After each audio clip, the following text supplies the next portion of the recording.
अतिवृष्टी, महापूर ते ओला दुष्काळ, राजू शेट्टींचा मुख्यमंत्र्यांसह दोन्ही उपमुख्यमंत्र्यांवर हल्लाबोल। दिवाळीआधी शेतकऱ्यांना पैसे द्या, अन्यथा मुख्यमंत्री, उपमुख्यमंत्री, अधिकारी कोणालाही दिवाळी करू देणार नाहीत।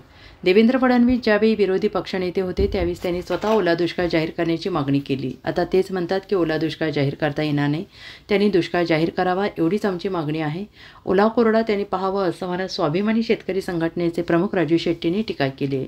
दुष्काळ जाहीर करता येत नाही तर विरोधी पक्षनेता असताना त्यांनी का दिशाभूल केली असा सवाल शेट्टींनी केलेला आहे। विरोधी पक्षात असताना शेतकऱ्यांची बाजू घ्यायची, सत्तेत आल्यावर मात्र विसरायचं हे राज्यकर्त्यांचं काम झाल्याचं शेट्टी यांनी म्हटलेलं आहे।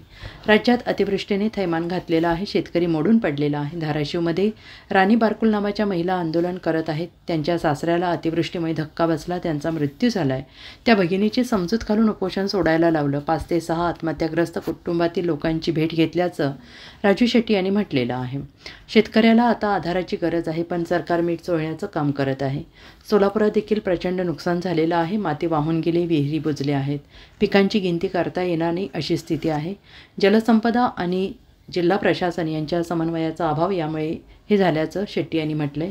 अजितदादा म्हणतात पैशाचं सोंग करता येत नाही, सरकारकडे पैसे नसतील तर शक्तिपीठ महामार्गाला विरोध असताना का रेटण्याचा प्रयत्न होत आहे। सर्वाधिक महाग कर्ज घेऊन तुम्ही करताय, या रस्त्याचा विषय बाजूला ठेवा आणि तेच पैसे पूरग्रस्तांना द्या।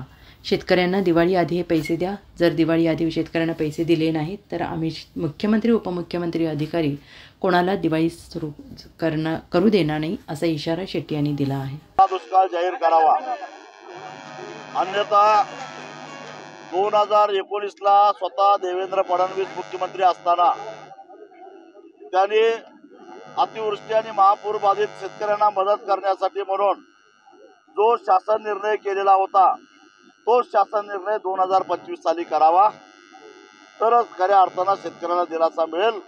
आणि ती जी काही मदत आहे ती दिवाळीपूर्वी शेतकऱ्यांना जर नाही मिळाली तर आम्ही मंत्र्याची, अधिकाऱ्याची दिवाळी नीट होऊन देणार नाही।